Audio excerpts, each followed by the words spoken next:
pourquoi je souhaite inscrire nos racines chrétiennes Ouais. dans la Constitution. Ce n'est pas une question religieuse, c'est pour qu'on reste fidèle à notre histoire, à notre culture. Moi, je ne veux pas qu'on s'excuse de ce que nous sommes. Je ne veux pas que demain, on nous impose un autre modèle. Bonjour à tous et bienvenue dans ce nouvel opus de Nos croyances à la loupe, un podcast qui décrypte les discours et actualités autour des questions identitaires et religieuses. Ici, il n'y a pas de clash, il n'y a pas de clivage, on analyse et on prend un peu de hauteur sur ces sujets qui, il faut bien le dire, sont régulièrement inflammables. Donc aujourd'hui, je suis avec Hicham, doctorant en sciences des religions, ce qui, ne vous inquiétez pas, ne veut pas dire sciences occultes.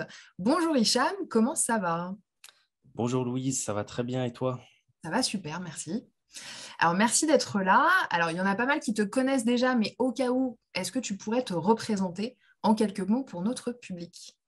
Oui, donc je suis Hicham Abdelgawad, actuellement doctorant en sciences des religions. Et donc, comme tu l'as bien rappelé, les sciences des religions, ce ne sont pas des sciences occultes, ce sont les sciences humaines appliquées aux religions, c'est-à-dire d'un point de vue psychologique, sociologique, philosophique. Qu'est-ce qu'on peut dire sur ce type d'activité humaine qu'on appelle religion? Donc, merci Hicham. Donc, à ce que je vois, les sciences des religions, c'est très scientifique. Et ça tombe bien parce qu'on a un premier sujet à passer dans la moulinette d'un scientifique. C'est un élément de discours qu'on entend très très régulièrement dans les médias, dans la bouche d'intellectuels, mais aussi et surtout chez des politiques, notamment à droite. C'est ce fameux récit sur les racines chrétiennes de la France. Donc, on pense notamment à Jacques Chirac qui refuse en 2004, après plusieurs années de polémique, je précise, que les racines chrétiennes soient mentionnées dans le projet de préambule de la Constitution européenne. Alors attention, on ne nie pas qu'il y a une histoire chrétienne en France. Ici, on propose plutôt avec toi de décortiquer un peu ce que ça raconte. Derrière l'expression qui semble en fait assez banale, ben, il y a quand même peut-être une vision, il y a un récit. Et pour commencer, Hicham, donc j'ai une première question. Est-ce que tu peux déjà un peu nous dire ce qu'il y a derrière cette expression racine chrétienne? Alors, évidemment, je vais parler à partir de ma perspective, qui est la perspective des sciences des religions. Donc, tous les aspects très politiques sont un petit peu hors de mon champ de compétences. Mais donc, moi, ce qui m'a vraiment interpellé dans cette expression de racine chrétienne, bah, c'est bien évidemment le mot chrétienne, hein. Donc, parce que pour parler de racine chrétienne, il faut définir ce qu'on entend par chrétien. Or, ce terme-là, du point de vue des sciences des religions, c'est un terme qui peut être pris sous plusieurs angles. Est-ce que par racine chrétienne, on désigne des racines qui seraient métaphysiques, c'est-à-dire un rapport à la réalité, un rapport à la spiritualité? Est-ce que c'est de ça dont on parle? Est-ce qu'on parle plutôt de racines chrétiennes dans le sens de l'histoire du christianisme, hein? Et dans ce cas-là, il faudrait préciser de quel type de christianisme on parle. Est-ce qu'on désigne finalement plus des traditions ou des coutumes, comme par exemple les fêtes dans le calendrier? Donc pour moi, cette expression, elle sous-tend une certaine complexité et j'ai l'impression que, très paradoxalement, cette complexité, enfin cette expression a plutôt été utilisée pour masquer la complexité, hein. Donc on a l'impression qu'on parle de racines chrétiennes dans le sens, voilà, c'est quelque chose qui fait sens pour tout le monde, qui est bien défini. Heu et moi, de mon point de vue de religiologue, donc le religiologue, c'est le scientifique des religions qui s'occupe de religion. Heu bah, moi, il y a toute une complexité en termes de construction identitaire qui me vient à l'esprit. Par exemple, si on prend la question des fêtes dans le calendrier, donc si on prend par exemple la fête de Noël, on peut se dire, bah, voilà, la fête de Noël, c'est chrétien, c'est clair, ça ne fait pas référence à autre chose. Mais on sait depuis longtemps que le choix du 25 décembre pour la naissance de Jésus a quelque chose à voir avec le culte païen du Sol Invictus, qui est une sorte de dieu solaire. Alors, les détails de cette concomitance entre le 25 décembre pour Jésus et le 25 décembre pour le Sol Invictus, c'est discuté entre spécialistes. Mhm. Est-ce que vraiment il y a eu une reprise de la part des chrétiens, juste une influence ou est-ce que c'est juste une coïncidence? Bon, tout ça, c'est discuté, mais il y a quelque chose qui se joue. Il y avait clairement des interactions entre le monde païen et le monde chrétien. Donc ça, par exemple, c'est une première couche de complexité. Euh, Mais alors, oui. dans ce que tu, excuse-moi, dans ce que tu disais juste avant, il y a quelque chose d'intéressant, c'est que toi, tu considères qu'il y a quand même une différence entre le christianisme et la chrétienté. Oui, oui, c'est-à-dire que c'est un petit peu la même chose qu'on a, par exemple, quand on parle de l'islam avec un I minuscule et l'islam avec un I majuscule, c'est-à-dire que l'islam avec un I majuscule, ça désigne la civilisation islamique, donc ce qu'elle a de religieux, mais aussi ce qu'elle a de non religieux. Et l'islam avec un I minuscule, ça désigne uniquement la partie doctrinaire, dogmatique, religieuse. C'est la même chose pour le diptyque entre chrétienté et christianisme. Le christianisme, ça désigne vraiment la religion, et la chrétienté, ça désigne plutôt le fait civilisationnel qui inclut la religion, mais aussi des aspects politiques, philosophiques, historiques. Donc c'est quelque chose qui est plus large que le christianisme. D'accord. Donc finalement, quand je t'écoute, on peut comprendre que derrière cette expression, il y a beaucoup de choses qui s'entremêlent. Il y a de l'histoire, il y a de la culture, il y a de la religion, bien sûr, il y a des us et coutumes, il y a des traditions. Est-ce que selon toi, qui étudie les religions, cet entremêlement, c'est un fait récurrent, mais est-ce que ça signifie qu'on est juste face à une religion ou est-ce qu'il faut se référer à cette religion, en l'occurrence le christianisme, comme un socle culturel, en l'occurrence en France? Bah déjà, je dirais que même en se limitant uniquement à l'aspect religieux, il y a quand même plusieurs éléments qui montrent qu'on a affaire à un brassage culturel. Je donne quelques exemples simples. Par exemple, le prologue de l'évangile de Jean, donc vraiment un texte vraiment purement religieux dans le Nouveau Testament, etc. Ben, on sait que ce prologue, il a été inspiré par un philosophe juif qui s'appelait Philon d'Alexandrie, qui a lui-même été inspiré par la philosophie platonicienne. Donc, c'est-à-dire que derrière ce passage de l'évangile de Jean, il y a des éléments issus de la tradition juive et il y a des éléments issus de la tradition grecque. Donc, on a juste dans ce texte religieux un concentré d'un certain brassage culturel. Et donc, du coup, quand on dit racine chrétienne, euh, est-ce qu'on accepte de faire référence à toute cette complexité, ce cohéritage païen, juif, grec et d'autres encore, et on sait qu'il y a des influences perses aussi dans l'émergence du christianisme.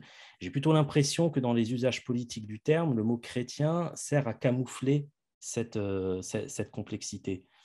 Euh, et donc, moi, ça m'a beaucoup rappelé une définition qu'on trouve chez un anthropologue qui s'appelait Clifford Geertz, qui a beaucoup travaillé sur le concept de religion. Il en a proposé une définition qui est d'ailleurs très célèbre quand on fait des sciences des religions. Et il définit la religion comme étant d'abord un système de symboles qui crée des affects. Hein, donc, bon, sans rentrer dans trop de détails, il est dans une définition, dans un type de définition qu'on appelle une définition fonctionnelle, c'est-à-dire qu'on se pose la question de à quoi sert une religion, alors que d'autres sont dans des définitions plutôt substantielles, c'est-à-dire ce qu'on trouve dans une religion. D'accord. Donc, lui, quand il se pose la question à quoi sert une religion, pour lui, ça sert avant tout à créer des affects à l'aide de symboles, pardon. Et donc, je pense qu'on est un petit peu là-dedans avec l'idée de racine chrétienne. Le but, c'est de rétablir un socle symbolique qui doit créer des affects, en l'occurrence des affects relatifs à l'appartenance, au sentiment d'appartenir à un héritage commun. Mais là encore, de mon point de vue, les faits historiques ont la tête dure, en quelque sorte, parce que je ne suis pas sûr, par exemple, que les protestants gardent un très bon souvenir de la révocation de l'édit de Nantes sous Louis XIV. Hein. Donc, quand on parle de racines chrétiennes, est-ce qu'on en prend en compte ces complexités ou est-ce qu'on fait comme si chrétien, finalement, c'était catholique? Hein, auquel cas, effectivement, on a affaire à une histoire assez linéaire. Bon. Donc, on revient à cette question de la place de la complexité dans cette formule. Alors, c'est intéressant parce qu'il y a un aspect vraiment dans cette expression racine chrétienne de sauvegarde aussi quelque part d'une certaine civilisation. Mm. Et on va assister, notamment en ce moment, mais on assiste à pas mal de confusions, souvent volontaires, quand, par exemple, on a beaucoup entendu comment dire, on a beaucoup entendu le fait que, par exemple, la laïcité était chrétienne. Donc, les tenants de ce discours vont dire qu'il n'y aurait pas de laïcité sans christianisme. Et qu'est-ce qu'ils vont faire pour justifier ce discours? Ils vont dire, bah, regardez, chez les musulmans, il n'y a pas de laïcité, il n'y a pas de sécularisation, il n'y a pas de séparation entre politique et entre État et religion, il n'y a pas de liberté de conscience, c'est bien la preuve que nous sommes les seuls capables d'être laïcs, à renfort de textes bibliques, etc. Donc, est-ce que toi, tu as une analyse là-dessus, sur cette confusion qui peut être faite entre, d'une part, les racines chrétiennes de la France et l'État et la société véritablement dans laquelle on vit aujourd'hui, en fait, notamment laïque? Bah, moi, ce qui me vient à l'esprit en entendant ta question, c'est vraiment euh, le, les problèmes finalement qui sont liés à une vision idéologique de l'histoire, et en particulier de l'histoire d'une religion. Parce que quand on dit, voilà, bon, il y a la liberté de conscience, etc., bon, on peut peut-être se rappeler du procès Galilée à un moment donné, hein, où il n'était pas vraiment question de liberté de conscience.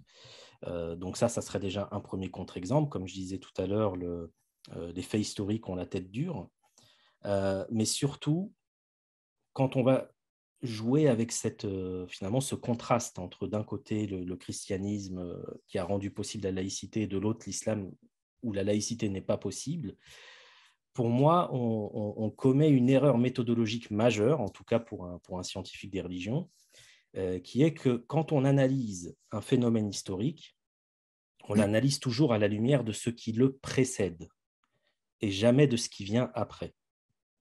Quand on parle de séparation du politique et du religieux, qui est un des aspects de la laïcité, on mobilise deux catégories qui font sens pour nous. Bah oui, il y a le monde politique et il y a le monde religieux. Il y a le monde culturel, etc. Donc, on a des catégories qui font sens pour nous, mais qui ne faisaient pas sens avant. Si on prend par exemple en arabe le mot din, qu'on traduit en français par le mot religion, au 7e siècle, on se rend compte que le mot din désignait plus globalement l'idée de voie à suivre. Hein. Donc, quand on disait que l'islam était un din, c'est-à-dire c'est une voie à suivre. Et donc, ça englobe des aspects religieux, des aspects politiques, des aspects de la vie quotidienne, ça englobe tout un tas d'aspects. Et donc, évidemment, si on dit qu'au 7e siècle, il n'y avait pas cette distinction entre le politique et le religieux, c'est vrai, mais ça revient à dire que à l'époque où on ne séparait pas le religieux et le politique, on ne séparait pas le religieux et le politique, ce qui est la définition de la tautologie, hein, c'est-à-dire on dit vraiment une évidence.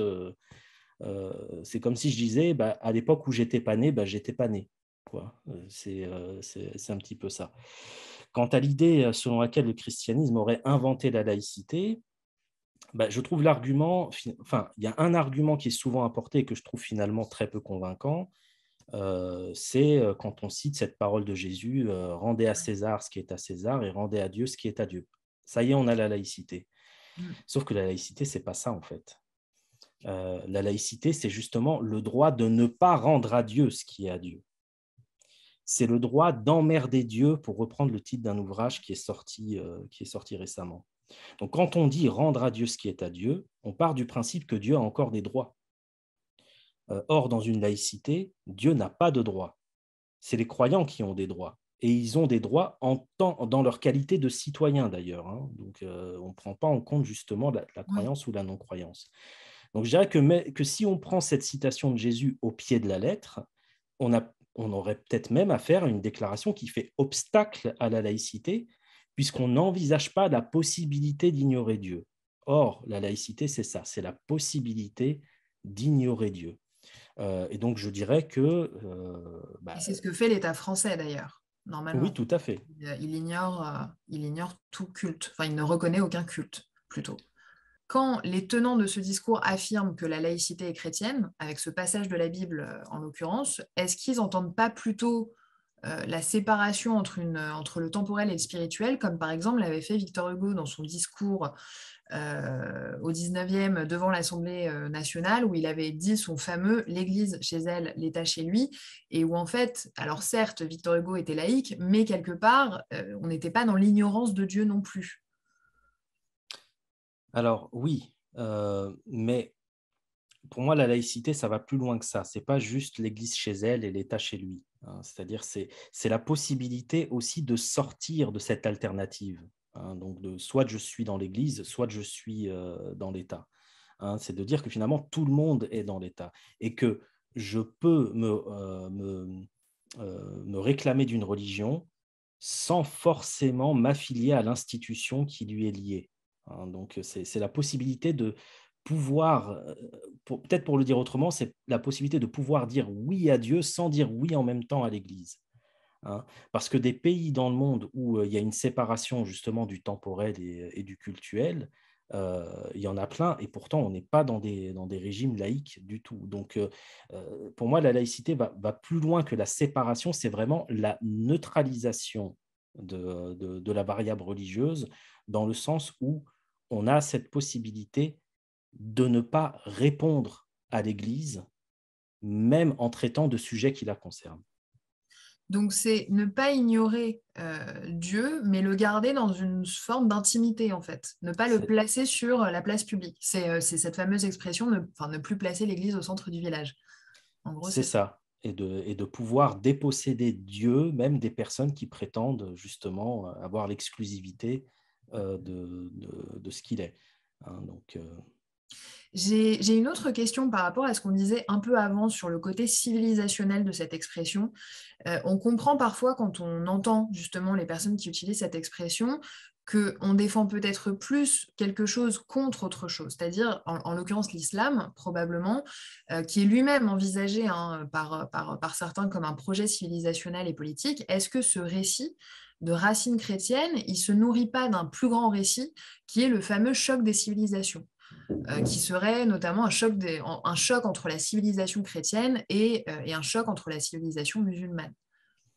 je pense que dans les discours idéologiques, précisément, par exemple celui dont on vient de parler, où voilà, la laïcité c'est chrétien, les musulmans ne seront jamais laïcs parce que l'islam ne sera jamais laïque, on est clairement dans cette recherche de choc. Maintenant, est-ce que c'est un choc des civilisations, ou est-ce que c'est, comme disait Mohamed Harkoun, un choc des ignorances? Moi, j'irais plutôt dans le sens d'un choc des ignorances.